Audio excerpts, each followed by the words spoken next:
Bienvenidos a este nuevo webinar de la Academia Internacional de Sexología Médica.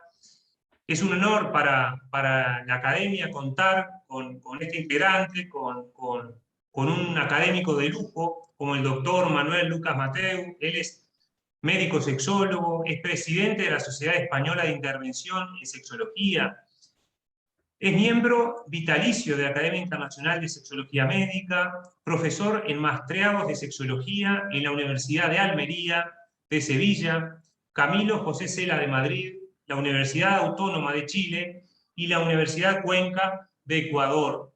Realmente agradecer por la presencia de ustedes, agradecer al invitado de lujo que tenemos hoy, como en otros webinars que también nos ha acompañado, agradecer a la industria, a Eurofarma, al Laboratorio Bayer, que nos apoya siempre con la realización de los webinares, y recordarles a todos que esto va a quedar grabado en las redes de la Academia, en el canal de YouTube de la Academia, para que se pueda ver en diferido y pueda ser un material de estudio para quienes quieran profundizar en el aspecto. Así que le damos la palabra a Manuel. Es un honor, Manuel, escucharte. Es un honor también intervenir en esta webinar de la Academia. Es un honor pertenecer a la Academia y es una gran satisfacción estar rodeados en la Academia de profesionales como los que estamos todos y todas los profesionales de la Academia. Creo que tú estás haciendo una magnífica labor como presidente y estas webinars pues son un claro signo de lo que está haciendo, tú haces con la Academia y que la Academia necesita realmente que la vayan conociendo porque merece la pena que la ciencia sexológica se vaya implantando cada vez más y precisamente por eso voy a hablar de los temas centrales en la investigación sexológica. Hace ya tiempo, ya casi con esta pandemia, la última vez que estuvimos en Puerto Rico, en el Congreso de Puerto Rico, tuve la oportunidad de dar una conferencia que se llamaba Tomarse una sopa con un tenedor en sexología. Esa conferencia la di además en la inauguración, en la cena de inauguración, con todos los académicos y académicas que estábamos allí presentes, ¿no? Y hablaba yo de cómo cuando hacemos tanto educación sexual como hacemos clínica sexológica, como cuando hacemos formación en sexología, pues nos tomamos muchas veces o hacemos como que tomamos la sopa, pero la tomamos con mucha dificultad por una serie de razones que di allí. Y uno de los elementos también que decía, el que yo hablaba y que toqué entre todos ellos, fue la investigación sexológica. Hoy, quizá como continuación de aquella conferencia, lo que voy a hacer sobre todo es poner el énfasis en la importancia de la investigación sexológica y hacer un análisis de cómo estamos en esa investigación, de la importancia que supone el que nos tomemos en serio que una ciencia solamente se construye a través de la investigación y que tal y conforme está ahora mismo la investigación en sexología, podríamos decir y hablar de la insoportable levedad de la ciencia sexológica. Por todo lo que yo planteaba en Puerto Rico y por lo que voy a plantear hoy como continuación de aquella conferencia, centrándome sobre todo en la parte de investigación. ¿Cuáles son los retos que tenemos en el futuro de la investigación sexológica? Pues lo primero que tenemos que hacer, creo yo, es investigar lo que investigamos. Es decir, investigar qué realmente estamos haciendo. Cuando tenemos implantados pues masterados o máster, formaciones en distintas universidades, ¿qué es lo que hacemos? ¿En qué estamos investigando? Esa es una parte importante que tendríamos que tomarnos en serio. Otra parte importante es en qué niveles de investigación estamos situados. Es decir, ¿qué es lo que hacemos cuando hacemos investigación desde la sexología? ¿En qué niveles de investigación lo estamos haciendo? ¿Cuáles son nuestras investigaciones más frecuentes?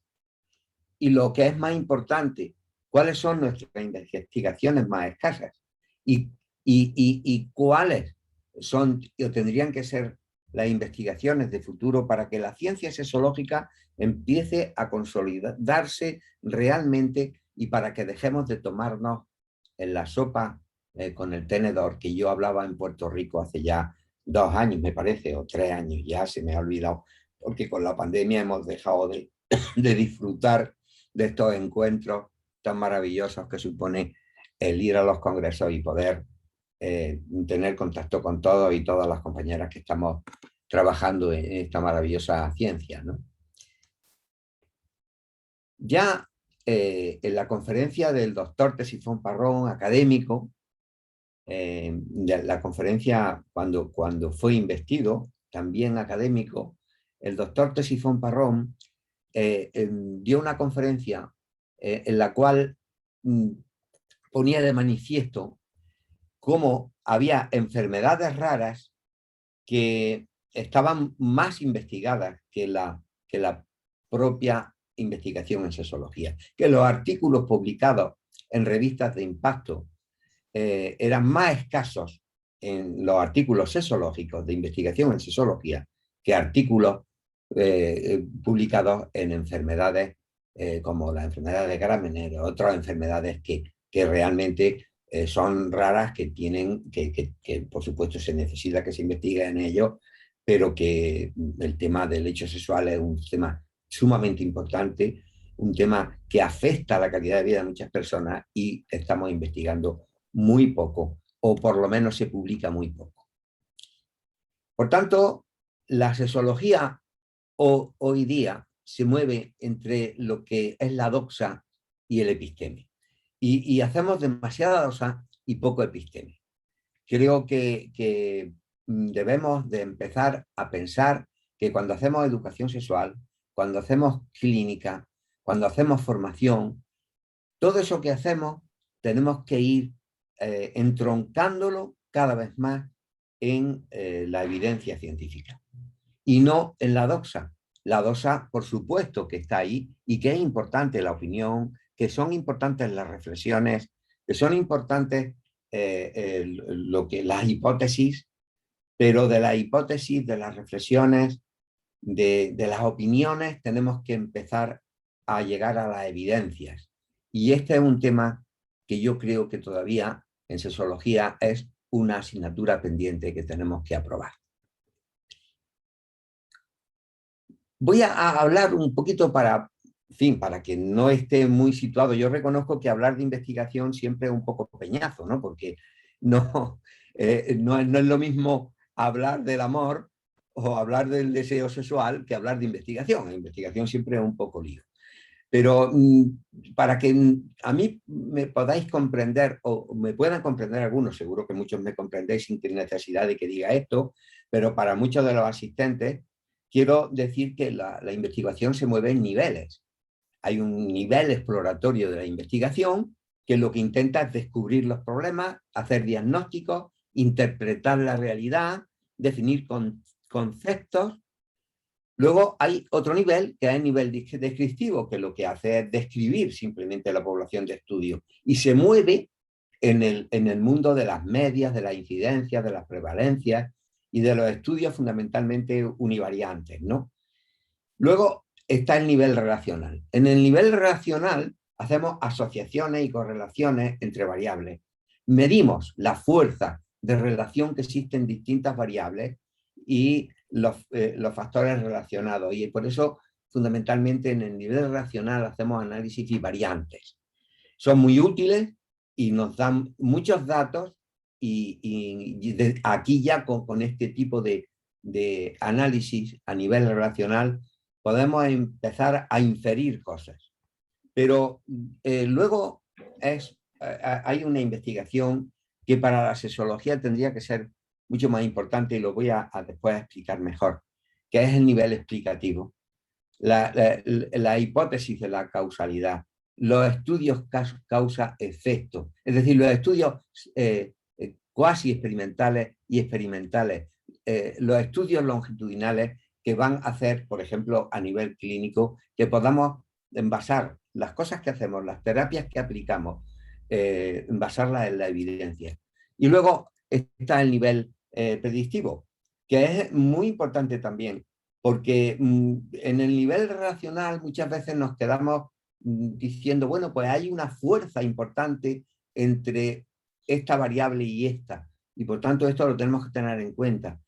Pero en el nivel predictivo ya hablamos de predictores, ya hablamos de cómo una variable dependiente va a verse influida por una serie de variables. Esto en sexología es importante como elementos predictores de esa otra variable. Ahora lo explico un poco más. Y luego el nivel aplicativo, que es estudiar las intervenciones que hacemos. Por ejemplo, en educación sexual, ¿no? Por ejemplo, en formación en sexología. ¿Realmente investigamos lo que hacemos? ¿Realmente investigamos la trascendencia de lo que hacemos en el cambio de actitudes en nuestros alumnos, en el cambio de actitudes a la hora de hacer educación sexual? No de actitudes con P y actitudes con C. ¿Realmente estamos produciendo eso? ¿Estamos realmente investigando esa educación sexual, esas charlas que hacemos, esas conferencias, esos cursos, esos másteres que a veces pues tienen éxito y les gusta mucho a los alumnos y a las alumnas, pero debemos de investigar realmente qué está ocurriendo? Quiero decir que cuando hablo del nivel exploratorio nos estamos situando en eso que todo el mundo se ha empeñado en hacer una división dicotómica con todos estos niveles, meter en el nivel exploratorio en lo que se llama la investigación cualitativa, y todos los demás niveles, como tienen que ver con la estadística, pues con la investigación cuantitativa. Y ahí se mueven, y además hay una cosa en la que yo creo que en sexología, los profesionales de la sexología, no debemos decaer, porque no debemos decaer, porque yo veo a muchos profesores y profesoras en las universidades donde imparto los másteres, que dicen, no, es que yo soy cualitativo. Cuando llega un alumno a decirle, quiero que me dirija usted el trabajo fin de máster o la tesis final del máster, o que me dirija usted el doctorado, no, pero es que yo soy cualitativo. Si vas a hacer una investigación cualitativa, pues te lo dirijo. Si no, no. Este es un elemento que en sexología no debemos de hacer esta dicotomía, porque lo cualitativo y lo cuantitativo, yo digo, como decíamos aquí en España de Isabel y Fernando, ¿no? Tanto monta tanto. Es decir, es importante la investigación cuantitativa, por supuesto que sí, pero la investigación cualitativa también lo hay en sexología todavía más, porque la cuantitativa está basada en la inducción probabilística del positivismo lógico y hace una medición penetrante y controlada de los datos, es objetiva, produce datos sólidos y repetibles y se puede generalizar. Puede ser, si está bien hecha, se puede generalizar. Y es particularista, y esto para ciertas investigaciones en sexología nos vienen estupendamente. Pero hay otras investigaciones que a veces es muy difícil, por ejemplo, investigaciones sobre temas como el deseo, como el amor, etcétera, en el cual si centramos la investigación en la fenomenología y en la comprensión del elemento que estamos investigando, en la observación naturista, sin un control exagerado sobre ello, es más subjetiva que objetiva, pero los datos que frente a la cuantitativa, que son sólidos y repetibles, son ricos y profundos. Y hay veces que es necesario que esos datos sean también ricos y profundos. Es verdad que no es generalizable, pero esos datos ricos y profundos nos dan muchas claves de cuestiones que en sexología son absolutamente importantes, como ya, y no voy a repetir, he dicho antes. Y es holística.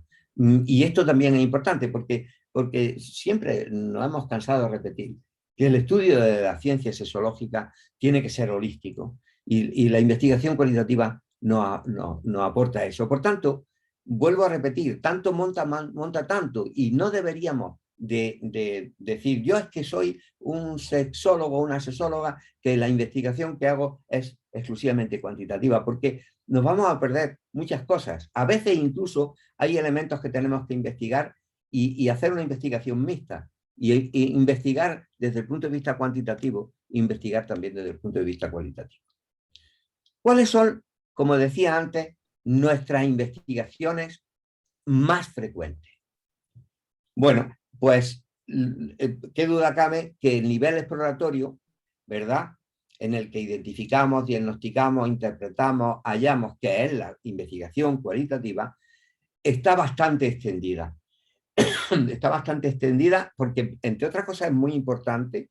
Por ejemplo, aquí en la Universidad de Almería, el director del máster que hacemos en la Universidad de Almería, el máster oficial, es profesor oficial del Atlas-T, que es uno de los instrumentos importantes que se utilizan para hacer los análisis en la investigación cualitativa. Y, por tanto, aquí la investigación cualitativa está muy afincada en la Universidad de Almería en cuanto a la sesología se refiere.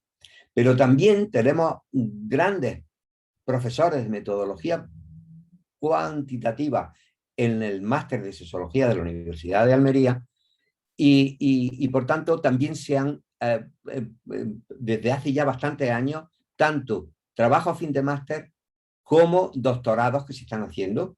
Hay una línea doctoral en sesología, pero en otras líneas doctorales que no son propiamente de sesología, también hay alumnos y alumnas que llegan a esas líneas, tanto a nivel de psicología, como a nivel de medicina, como a nivel de enfermería, como a nivel también de las ciencias humanas, que hacen también este tipo de estudios. Bueno, pues el nivel descriptivo casi siempre va unido al nivel inferencial, al nivel relacional.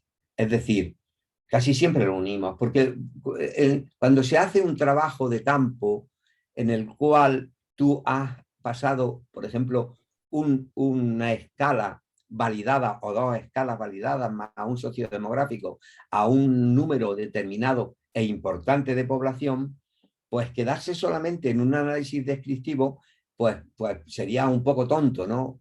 Con lo cual aprovechamos también para hacer un análisis relacional y poder relacionar la fuerza que existen entre variables, como puede ser, por ejemplo, la variable de la satisfacción sexual por la variable sexo o género, o con la variable edad, o con la variable formación, o con otras variables, como por ejemplo el deseo, o otro tipo de, o actitudes sexuales, etcétera.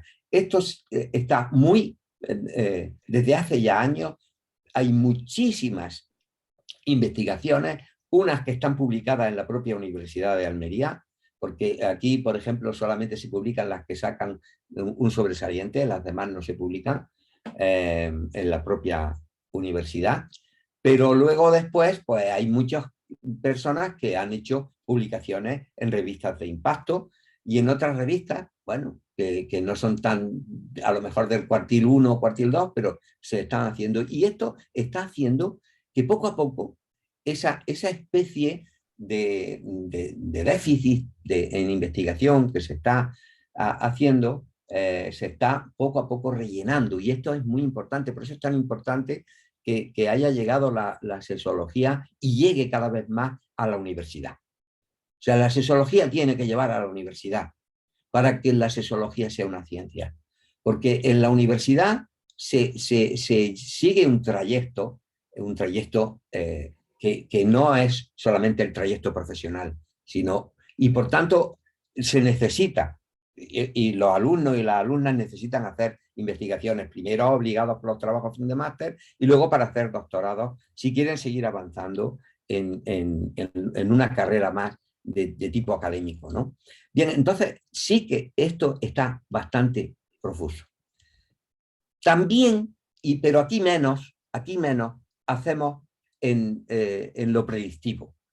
Lo predictivo es muy importante porque a veces tú ves por ejemplo, la satisfacción sexual y la edad, y ves, por ejemplo, que hay una relación, encuentras una relación fuerte en el análisis bivariado, pero a veces uno tiene que corroborarlo haciendo esto que se llama la investigación de tipo predictivo, en la cual, como vemos aquí, hay una variable que es una variable endógena o dependientes, quizá se entienda mejor como una variable dependiente. Vamos a poner un ejemplo, ¿no? En este caso de la regresión lineal múltiple sería una cantidad. Por ejemplo, el peso de la satisfacción sexual de forma numérica. Y entonces, pues lo relacionaremos con una serie de variables, como de nuevo, pues fuma sí o no, tiene colesterol alto sí o no, tal.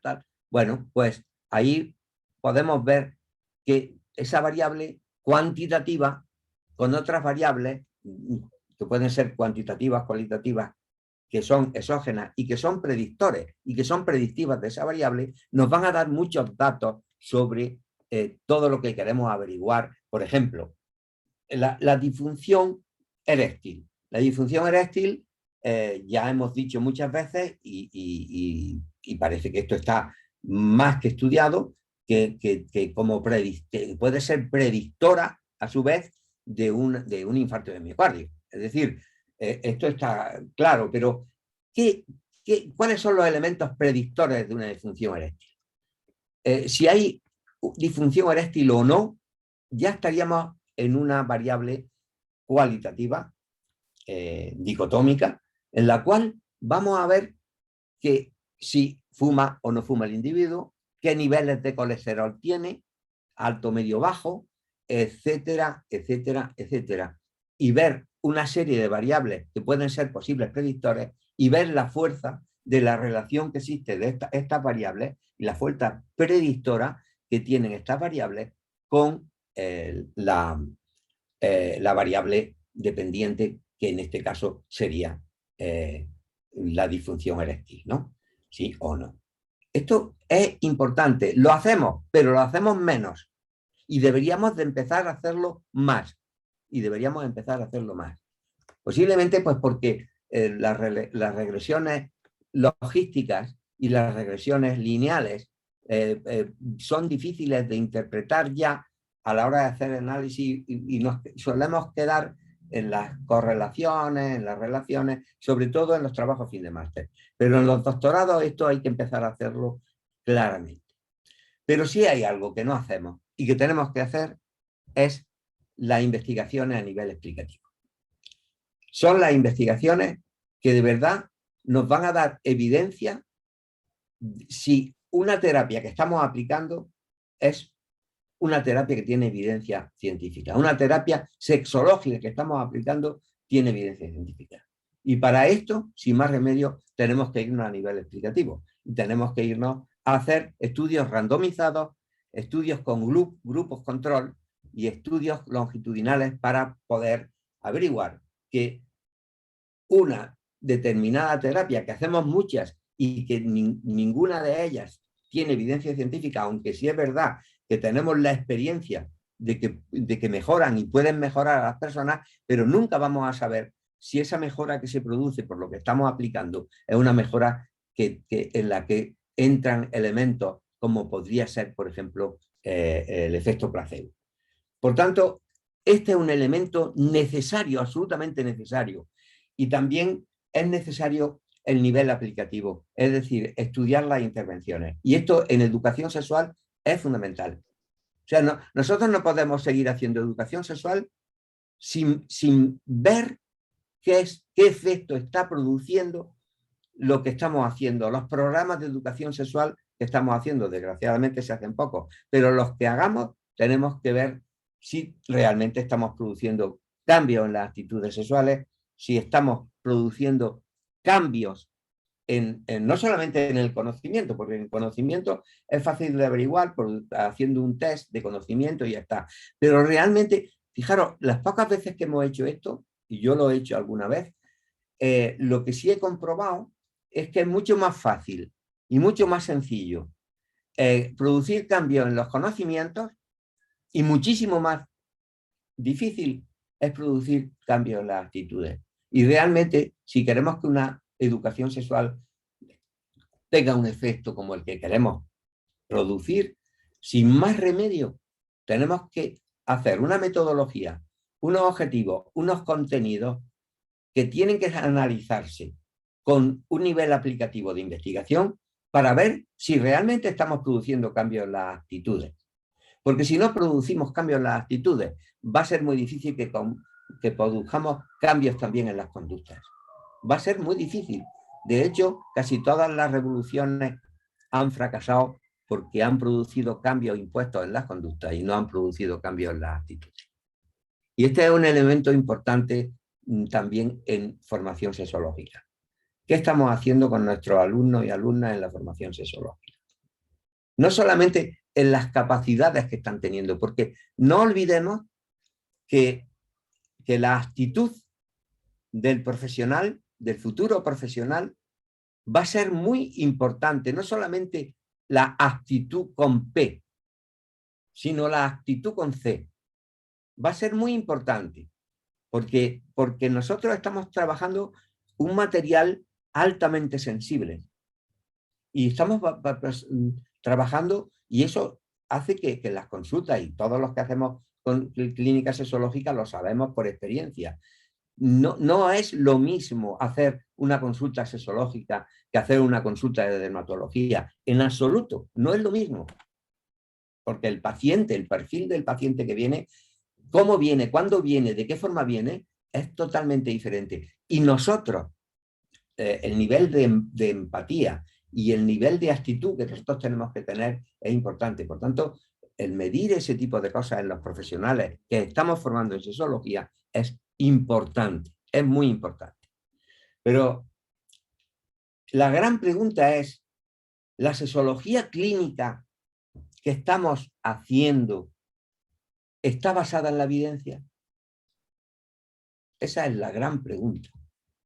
Y todos lo hacemos, ¿eh? Yo no estoy diciendo a nadie, porque yo tengo conciencia de que muchas de las cosas que hago no tienen detrás un comprobante de evidencia científica. Sí, es verdad, cuando envío un inhibidor de la fosfodiesterasa 5, pues sí que hay una evidencia científica detrás, pues porque ha habido estudios randomizados, porque a nivel farmacológico los pocos fármacos que podemos manejar con evidencia científica sí que lo tienen, ¿no? Pero todas las demás terapias que hacemos y que utilizamos necesitan en el futuro estar corroboradas por una clara evidencia científica. Fijaros que este metaanálisis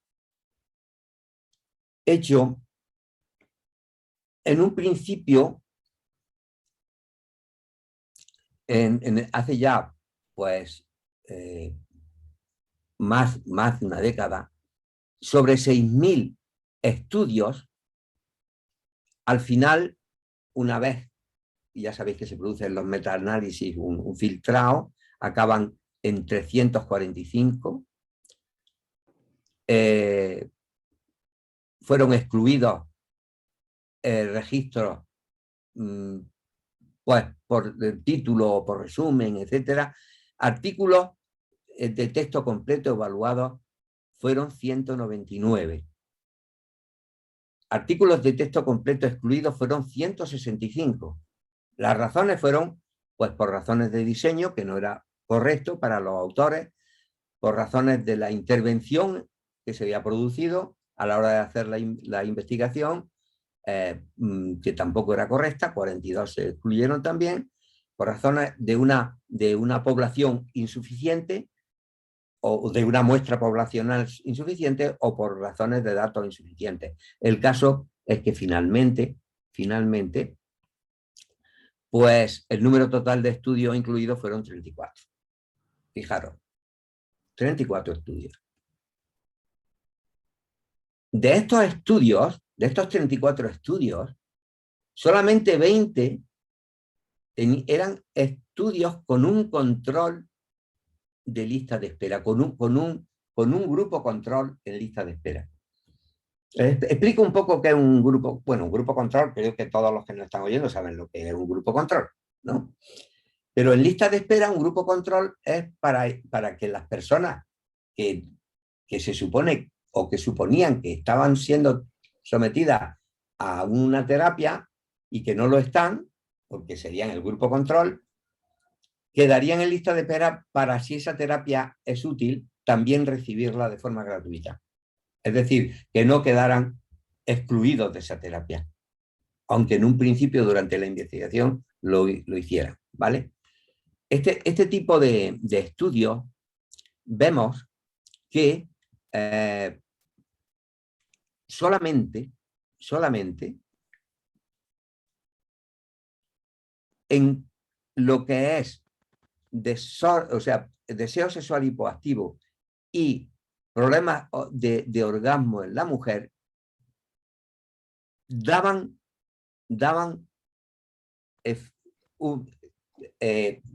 resultados estadísticamente significativos. ¿Qué quiere decir esto? Pues quiere decir que estamos un poquito, por decirlo así, tomándonos la sopa con un tenedor en la clínica sexológica. Y que es verdad que es muy difícil porque hacer estudios randomizados son caros, se necesita la población, se necesita el apoyo económico, ya sea a nivel del Estado, a nivel de la propia universidad o a nivel de laboratorios, ¿no?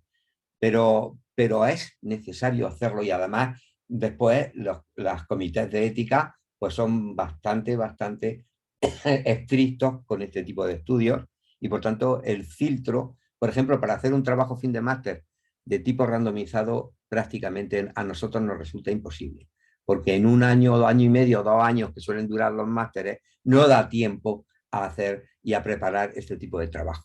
Para un doctorado sí, y por tanto ahí es donde tenemos que poner mayor hincapié, en promocionar líneas doctorales en sexología en las universidades. Hay que promover los doctorados en sexología, hay que promoverlos y promoviendo estos doctorados hay que intentar buscar financiación para poder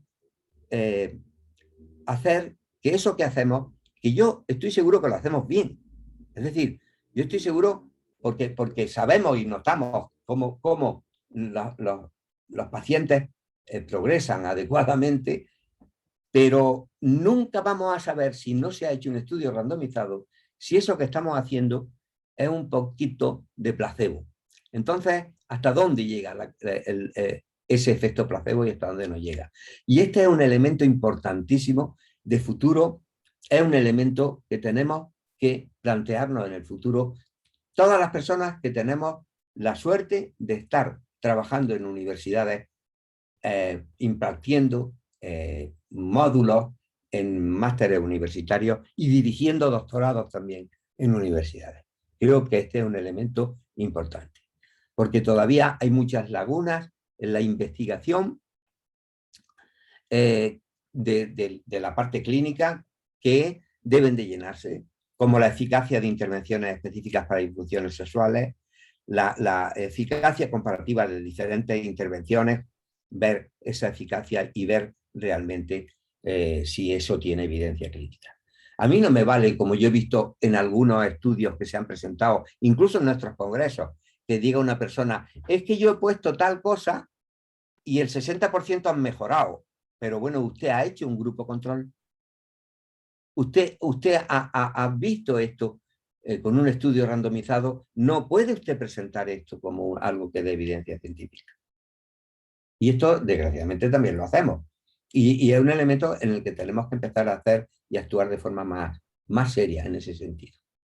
En cuanto a la investigación de tipo aplicativo, la tenemos que empezar a aplicar, como he dicho antes, en educación sexual y en formación en sexología. Claro, la experiencia norteamericana de educación sexual nos aporta datos que realmente casi nadie aporta datos cuando se hace educación sexual de distintos países. Casi nadie apunta. Fijaros que en la época de Reagan y luego mucho más todavía, en los distintos, hasta que llegó Obama y todo en medio, estos programas, se hicieron programas basados en la abstinencia, suponiéndose que iban a disminuir las infecciones VIH, las infecciones de transmisión sexual y los embarazos no deseados. todos los estudios que después se han hecho sobre estos programas que han sido altamente financiados en Estados Unidos, lo que han comprobado es que precisamente donde más hincapié se ha hecho en programas basados en la abstinencia es donde la tasa de embarazo, embarazo en adolescentes era más alta. Este es un elemento importante que tenemos que tener en cuenta, porque de forma recurrente, yo recuerdo, por ejemplo, en Ecuador se hizo un programa que a mí el ministerio me pidió colaboración, se hizo un programa que se llamaba ENIPLA y que, bueno, pues sobre todo está basado en la educación sexual muy preventivista, ¿no? Entonces, esta educación sexual tan preventivista, yo cuando vi cómo lo estaban haciendo a las personas que estaban dirigiendo el ENIPLA, le dije, esto no va a dar buenos resultados. No va a dar buenos resultados porque estamos trabajando con una población adolescente, que es lo que se pretende que estáis trabajando, y los adolescentes todavía no tienen muy desarrollado las conexiones, porque sabéis todos y todas que las conexiones que existen entre el núcleo orbitofrontal y el sistema límbico se desarrollan en la segunda década de la vida. Y precisamente en la segunda década de la vida es cuando todavía esas conexiones están bastante inmaduras. Y tú le dices a una persona joven que aquello es peligroso y más que asustarlo lo está incitando, ¿no? Y curiosamente, pues hemos estado basando esa educación de tipo preventivista. Pero lo que es peor, como aquellos resultados no fueron buenos, como al final ocurrió lo que yo decía, el presidente que entonces había en Ecuador, que era el señor Correa, que como dicen los ecuatorianos, era bastante guruchupa, pese a ser de izquierda y todo lo demás. Guruchupa en Ecuador significa que es muy beato, ¿no? Muy, muy religioso. Entonces, pues resulta que nombraron como responsable de aquel programa, le cambiaron el nombre, se llamó De las Familias y demás, y era una señora que era del Opus, y implantó los programas de abstinencia. Bueno, no dio mucho tiempo a ver datos porque enseguida Correa dejó de gobernar y cambiaron y ahora pues están, no sé cómo va la cosa en Ecuador, pero creo que ahora mismo, como pasa en todos sitios, estamos bastante paralizados porque la pandemia nos ha dejado realmente paralizados en todos los aspectos. Pero con esto lo que quiero decir es que tenemos que plantearnos qué tipo, los modelos de educación sexual, y lo tenemos que plantear desde la investigación. Y nos lo tenemos que plantear viendo qué hacemos, qué efectos tiene y qué consecuencias tiene, porque pues no podemos hacer es estar haciendo de años basados en programas de educación basados en lo preventivo y que los embarazos no deseados sigan estando elevados, que no arreglemos nada, porque no estudiamos qué hacemos, qué contenidos ponemos, qué metodología hacemos y con la población con la que estamos trabajando, con sus características de personalidad y características neurológicas, como antes me he referido. ¿Veis, por tanto, también la importancia que tiene el nivel aplicativo en la investigación sexológica? Y otra de las cosas que tenemos es la necesidad de buenos instrumentos. Los que habéis, estoy seguro que muchos de vosotros y de vosotras, compañeros y compañeras de la academia, y otras personas que nos estáis oyendo y que habéis intentado investigar, habéis intentado buscar instrumentos validados para hacer vuestras investigaciones. Y hemos encontrado instrumentos validados que algunos de ellos, aunque estén validados, aunque tengan un alfa de Cronbach de 0,90, son bastante malos. Bastante malos en relación a lo que nosotros analizamos como profesionales de la sexología, ¿no? ¿Y esto por qué se da? Pues se da fundamentalmente porque casi todos esos instrumentos están elaborados por no sexólogos, sino por metodólogos, psicólogos, médicos, pero no sexólogos. Y estos instrumentos tenemos que empezar a ser nosotros protagonistas en validar escalas e instrumentos que nos sirvan. Es decir, la validación de escalas, la validación de instrumentos es importantísima en sexología. Es muy importante. Porque la calidad de los instrumentos depende también no solamente de su nivel de confiabilidad, también de todos los análisis factoriales que le hayamos hecho para ver cómo son sus dimensiones, etcétera, etcétera, sino que además también tienen que tener calidad desde el punto de vista sexológico para que realmente estemos midiendo lo que realmente nosotros queremos medir en nuestras investigaciones. Y lo bueno que tiene además el validar instrumentos es que vamos a estar casi nadando en todos los niveles de investigación cuando hacemos la validación del instrumento. La validez de contenido, por ejemplo, es un nivel exploratorio más de tipo cualitativo. La validez de constructo es un nivel descriptivo, la fiabilidad es un nivel relacional, la estabilidad del instrumento es un nivel explicativo, en fin, la validez de criterio es nivel predictivo y en fin, por tanto, esto ofrece muchas oportunidades y además yo creo que es un elemento que cuando aprendemos a hacerlo, disfrutamos haciéndolo. Y las personas que tenemos que tomar carta en el asunto somos los profesionales en sexología. Y luego ya voy a acabar diciendo uno de los grandes olvidados. Hay más. Yo diría que hay tres, fundamentalmente, olvidados en sexología. Uno es el deseo. El deseo tenemos que investigarlo mucho más. El deseo es muchísimo más complicado de lo que nosotros hemos simplificado en sexología. Es muchísimo más complicado. Y yo creo que necesita una investigación. Y yo quiero felicitar aquí, yo estoy seguro que no me está oyendo, pues está siempre súper ocupado, que es Francisco Cabello, que ha hecho una enorme investigación sobre el deseo. Y este es un paso importante. El anterior presidente de la Academia hizo, y además lo hizo en colaboración y a través de la web de la Academia, y realmente este es un paso importante el que dio Paco Cabello, pero tenemos que ir también investigando en elementos, por ejemplo, de las dimensiones del deseo. El deseo tiene muchas dimensiones. El deseo es un tranvía que tiene muchos pasajeros. El tranvía llamado Deseo, que viene del nombre de la película, es un tranvía con muchos pasajeros dentro y por tanto tenemos que investigarlo. Otro elemento gran olvidado es el amor. El amor es importante en sexología. Hemos estado demasiado tiempo enredando la sexología en los genitales y tenemos que también empezar a enredarla en el amor, porque el amor interviene en muchos procesos de los que nosotros vemos en consulta y también en muchos de los procesos que nosotros podemos mejorar desde la educación sexual. Por tanto, el amor es otro. Pero para mí el gran olvidado es el cuerpo. Parece mentira que sigamos olvidando el cuerpo a la hora de hacer terapia. Parece mentira porque el cuerpo es el instrumento. O sea, es que es ahí donde radica la sexualidad.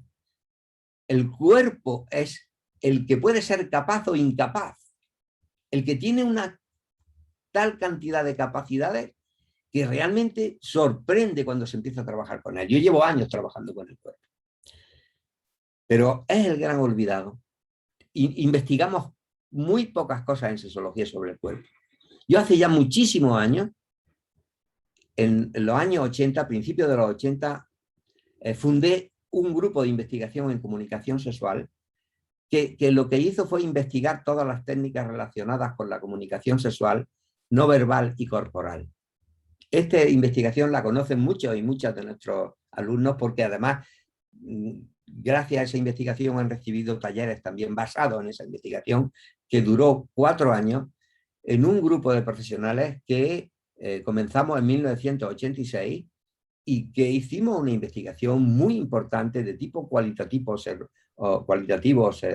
observacional. Faltaría hacer investigaciones de tipo randomizado y ahí es donde yo estoy empeñado en seguir, en la cual pues hicimos que no voy a explicar todo lo que hicimos porque solamente decir que esa investigación está hecha y que esa investigación tuvo una metodología bastante coordinada, bastante estructurada, y que después, pues, ahí seleccionamos áreas de la dinámica corporal, como la expresión corporal, la relajación, la bioenergética, la sensibilización corporal, que nos ha servido y nos sigue sirviendo mucho. Desde que decidimos en 1990 terminar nuestro trabajo, después de 4 años de trabajo intenso y fuerte, además, desde el punto de vista de las vivencias, pues pudimos hacer cada uno nuestros talleres de capacitación en dinámica corporal. Y yo llevo precisamente mañana inicio un taller de nivel 2 de dinámica corporal de unos alumnos y alumnas que me lo han pedido después de haber, porque el primer nivel 1 lo hacemos en la universidad.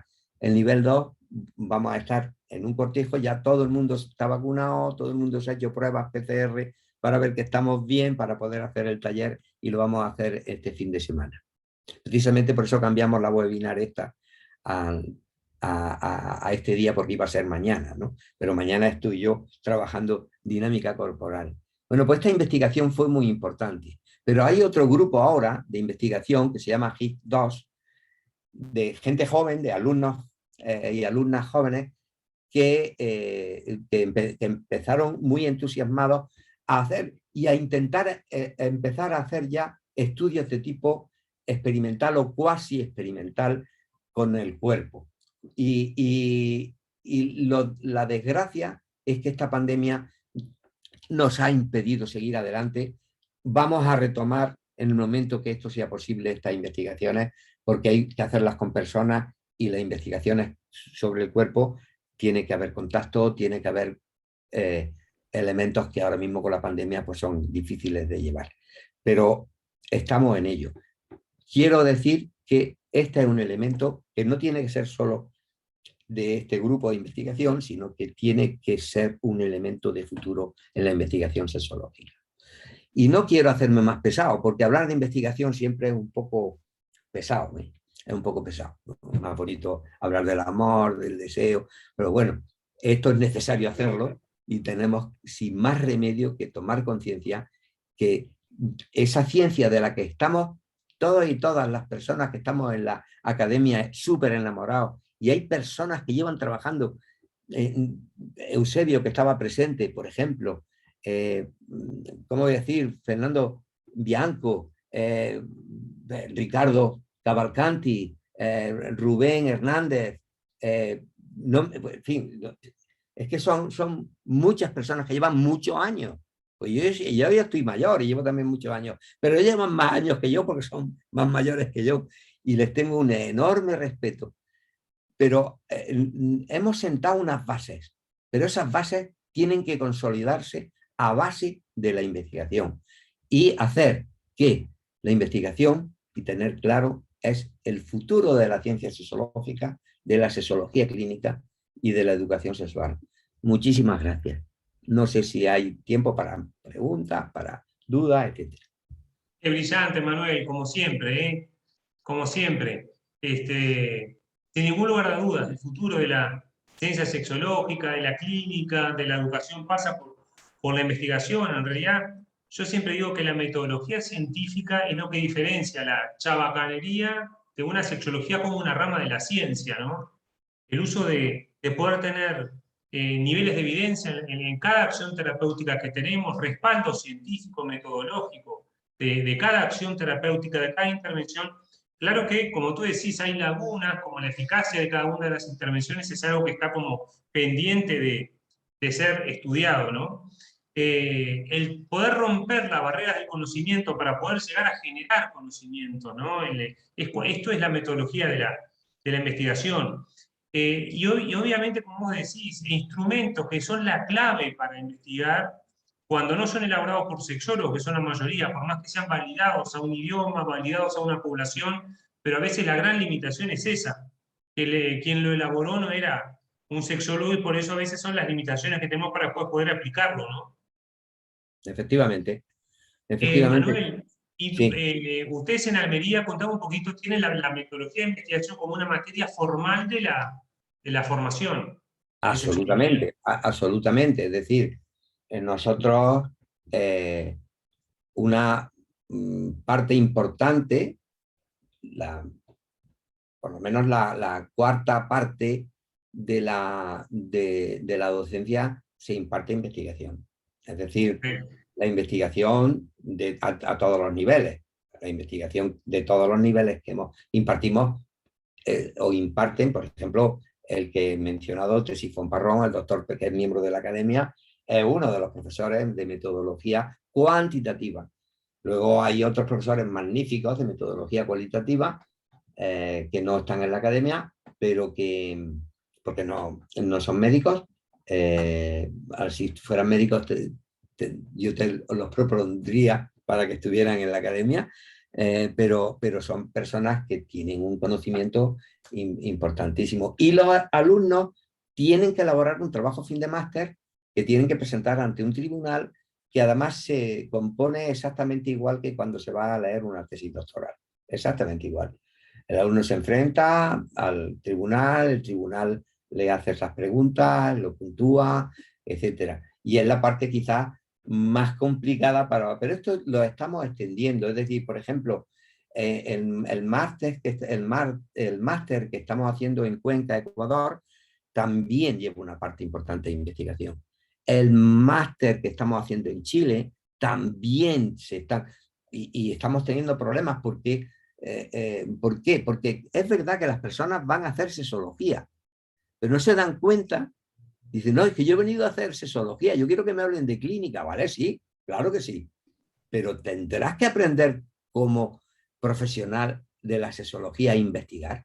Porque si tú eres un clínico, lo lógico es que tú también sepas investigar para que dentro de todo lo que tú estás produciendo en tu clínica puedas tener un material excepcional para poder investigar. Es verdad que, por ejemplo, cuando se hace una clínica que no está demasiado sistematizada la historia clínica, hacer investigación cuantitativa es más complicado. Pero, por ejemplo, hacer investigación cualitativa es una maravilla, porque pues, depende de si tú eres más rogeriano, pues no vas a poder hacer nunca una investigación cuantitativa. Pero si eres como Vasilchenko, que fue como el sexólogo máster, el máster detrás del telón de acero, Vasilchenko, que es poco conocido, pero este hombre tenía una historia clínica que ocupaba 3 o 4 páginas, con lo cual, bueno,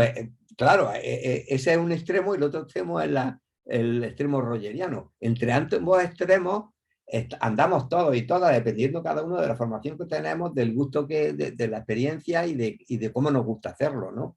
Pero qué duda cabe que el hacer clínica te da un material para investigar impresionante. Y luego el hacer educación sexual también te da mucho material para investigar. Solamente es tener instrumentos validados, por ejemplo, de actitudes sexuales, ¿no? Y pasar un instrumento al principio de cuando haces tu proyecto de formación o de educación sexual y volverlo a pasar a mitad de ese proyecto y luego volver a pasarlo de nuevo haciendo un estudio longitudinal pre-post y ver qué efecto está produciendo lo que tú estás haciendo. Y cuando tú lo haces y haces ese estudio, empiezas a decir, pues aquí no he hecho las cosas bien, puedo cambiar y ir poco a poco constituyendo un corpus de metodología de educación sexual que sea realmente basado en la evidencia. Qué grande, Manuel. Es que es fascinante escucharte, Manuel. Es Bueno, fascinante no sé, escucharte. yo no sé si es fascinante o no. Para mí es fascinante estar con vosotros y disfrutar de los grandes profesionales que hay en la academia. Qué lindo, qué lindo. De hecho, cuando la última investigación que hicimos, liderada por la doctora Valente, sobre sexualidad, confinamiento, COVID, descansó un poco en Manuel y en Tesifón toda la rigidez metodológica y lo que fue la metodología de la investigación, que fue uno de los puntos más brillantes de toda la investigación, ¿no? Sin el cual es imposible hacer ciencia o generar conocimientos, sin ser estrictos en la metodología, en los materiales de relevamiento de datos, en los test que usemos, en la validación de los cuestionarios, sin eso, sin el correcto testeado después del punto de vista científico de los datos, es imposible arribar a conocimientos certeros, ¿no? y lo fundamental de esto para poder hacer bien lo que es la sexología, que es lo que nos convoca, ¿no? No hay clínica sin una investigación previa que nos haya permitido generar conocimiento sobre qué metodología usar o qué herramientas diagnósticas tenemos que tener en cuenta en nuestra tarea de todos los días, ¿no? Sí, qué duda cabe que sí hay clínica, porque muchas veces cuando hacemos cosas desde la clínica, desde la experiencia, vemos que aquello que estamos haciendo va bien, pero no podemos quedarnos en eso. Es decir, lo bueno que tiene el hacer la experiencia, lo experiencial, ¿no?